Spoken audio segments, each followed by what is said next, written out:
Hi Libra, welcome to your reading for June the 13th. I'm going to do the True Black. It's going to be a Celtic cross. I'm going to clarify with as many cards as I need to on the Black Violet Tarot by Heidi Phelps. Absolutely love this. This is the Cherry Blossom edition. They do a black and white one, or she did do a black and white one. I'll try and get hold of that as well. But this is just fantastic. Really loving this deck. Okay, so Libra, this is for you. And here we go. Queen of Wands, magnetic, attractive, crossed with the Two of Swords. Is that going to come up all the time as well? Near past, near future, subconscious, head of the matter. Then we get down to, hang on, let's get that in shot. That point it being out, is it? Please note I've got a dog behind me chomping away on something, so you might hear a little bit of that. But, you know, these are the lives we lead. They have other people in it. You know, Libra, we're getting the devil a lot at the moment. A lot. I can't quite work out why that is. For those of you who don't know, I'm Libra. So Sun, Moon and Rising Libra. So this reading obviously resonates with me. Energy on the bottom of the deck. Oh, good to see that. The Ace of Cups. A little bit of light in the room. It's not a bad reading, actually. It's a bit of a stagnant reading. But let's get to it. So first of all, in the situation, we have the Queen of Wands, magnetic, attractive.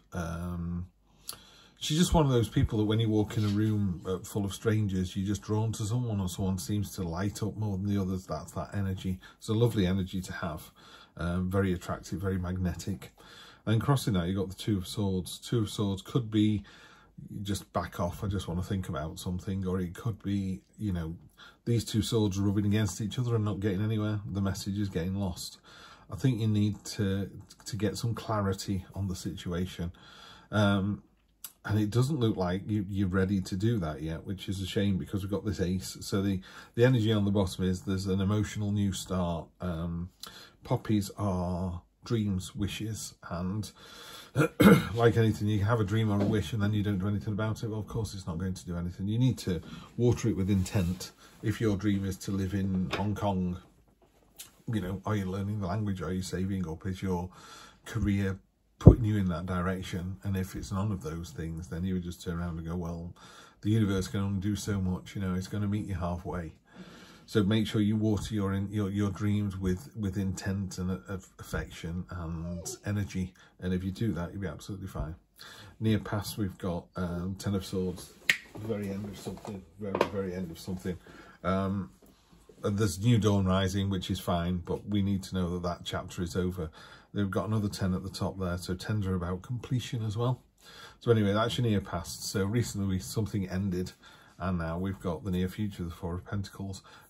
Card to be wary of. It's a card of stagnation. It's a card of hoarding.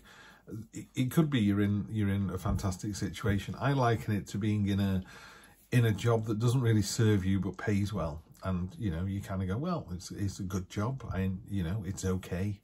It's not my career. It's not the best thing in the world, but you know, it's too good to get rid of. It's that dangerous grey area, isn't it? If you're in a job you hate, you can move. If you're in a relationship that's not working, you walk away. But if you're in a relationship or a job that's okay, you tend to stay there. The head of the matter, we've got the Ten of Pentacles, which is generational stability, financial stability, headspace. It's like, you know, you've got your head screwed on, you know what you want, so that's okay. So it's really weird, this reading, because it looks like you know what you want, you're just not prepared to make the leap just yet. And that's the issue, I think. Down here, the gut is the Page of Wands. It's about jumping into a new adventure. She's creating a portal here that jumps into the unknown, but she's doing it with a real smile on her face, like, come on, let's go for the adventure. Let's go to Hong Kong and see if we like the place. That's what it is. It's that real, it's that intent, you know. If these are your dreams, what are you doing about it? Jump in with both feet. And where you, so that's the problem there. You know, past, present, future, what you know, what you don't know. And then you come to the staff. So this is the cross, this is the staff. This is you and your situation. This is how other people see it. This is your hopes and fears, and this is your outcome. So you see yourself kind of, okay, I'm going to jump in with both feet. I call this card the speedboat on a pond. You know, if you're on a pond and someone goes past in a speedboat, it rocks you and the water's all turbulent. You're like, whoa, whoa, steady on. But the people on the speedboat are having a great day, you know. So you're in the speedboat and you're coming clattering in with this new idea, or running into your family going, we're going to Hong Kong. And they go, say what now? You know, it's that real enthusiasm and determination. And it's a great energy, but it has to be harnessed and it has to be connected to other people and other situations. You can't just come in and go, dear wife, you know, dear partner, I'm going to Hong Kong. They go, what? And you're coming with me? Really? You know, it's that kind of, try not to surprise anybody, I think. How other people see the situation is, you know, enthusiasm is great, but if it's too much, it's too forceful, it's almost bullying. So you need to be careful that you're not going, it's not like a born-again smoker, you know, they've managed to quit smoking, which is brilliant, by the way, so well done to you if you've done that. But they could be a bit evangelical about it. Oh, I remember when I was smoking, I used to do, you know, it's like, oh, bugger off, you know. We're not there yet, we're not there on our journey. So this is what's happening here. People can be going, oh, well, you've decided that this is your future and this is how it looks and you don't like your job anymore and we're going to Hong Kong, but we weren't involved in this. So it's the devil's going, yeah, you just keep doing what you're doing, Steve. Don't worry about anybody else. Keep pushing it through. So just be careful of that energy there, Libra. The hopes and fears is there's communication coming in. It's coming in fast and it's coming in. It's important. It could be that you're worried about a message that's coming in. Is there something coming in from the bank? Is there a message coming in from a partner? Did you do something you shouldn't have done last week and you're worried you're going to get found out? That's what this hopes and fears is. But the really good news is, on top of all of this kind of worry and distrust and enthusiasm, it's this real weird balance, isn't it, Libra, of I'm worried but I'm excited, you know, I'm procrastinating but I'm determined. It's like, oh, just weigh up the scales and get the balance in place. Anyway, the outcome's the Queen of Pentacles, and the Queen of Pentacles, there's two words I associate with her: safe space. So the universe is giving you permission to try this out, yeah? The universe wants us all to move on and move up. I sometimes think the Two of Swords is a crossroads card. So you're at a crossroads, you just need to, in a more traditional reading, is a woman holding two swords up by her face and she's blindfolded and there's a turbulent sea behind her and there's an island in the distance. And what it says to me in that particular card is, put the swords down, take the blindfold off, turn around and see the bigger picture. You're not working with all the information you need, yeah? So you need to get all the information you need, and then you can be this enthusiastic person. You can rub the devil up the wrong way. You can take this new emotional start, and you can be the Indiana Jones of your department because you've got a safe space. The universe will look after you. If I know anything, the universe will look after us. I'm going to clarify just with three because I think that's the message. I think at the moment we're a bit muddled and you just need to balance this enthusiasm with just temper the enthusiasm. There you go. Okay, I knew that was going to come up. I nearly discussed this card when I was talking about this one because I love this version. So this is the Four of Pentacles again. So this is doubling down. This is universe going, I told you so. And the four, it talks about, you know, this person here is sat in this sort of trench and they're holding on to what they've got. This could be money. This could be the status of the relationship. This is the job.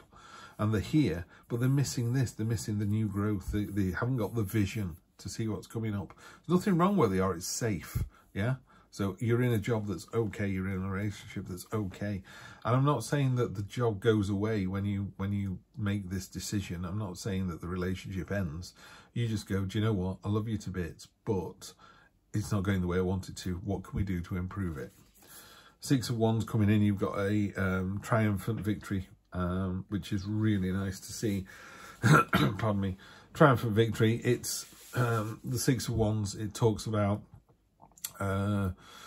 the flags are waving, everyone's really pleased. Go, oh, well done you, fantastic. It's a bit like you find out what the issue was and, you know, the relationship's not good enough, let's move it on a level. And you move it on a level and everybody goes, fantastic result. And then we come down to the Seven of Wands. I'm trying to get in my head what the Seven of Wands looks like in a more traditional read. Pardon me. The Nine of Wands is the wounded warrior.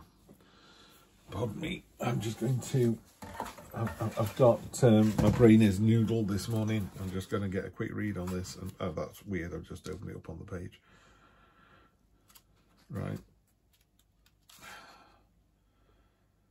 Yeah, Seven of Wands. It's the, what's the word? It's the warriors fighting. You're on the hill. You're clearly going to win. And in this card, you can clearly see she's won. The others have all given up. It's a card of determination. So I think we need to drop the scales from our eyes, see what's really, really going on. The reason I'm saying we is because I'm Libra, obviously. So we need to drop the scales from our eyes, realise what is going on, yeah, and then we can take the victory. Once we are open and honest about what's required, and using, you know, this is a heart message, the Ace of Cups, second best card in the deck. I didn't really push that too much because it was the underlying theme. I think in your heart of hearts, you know what needs to be done, and you know what the outcome is, or you know what you hope you know what the outcome's going to be. Yeah, you're going to pull yourself out of this hole. You're going to have the triumphant victory. You're going to go off on the new adventure, and you're going to tell the devil to stick it. Yeah, but most importantly, the really important bit that you need to go to bed with every night is the Queen of Pentacles. The universe offers you a safe space. If it sees you doing good or trying to do the best thing you possibly can, it will protect you. Yeah, so you got the protection of the universal force. Yeah, which is just amazing. So have a good think about next week, the week of the 13th, and then go and do something about it. Libra, I'm going to try and start launching these on a Wednesday, I think, so I will see you next Wednesday.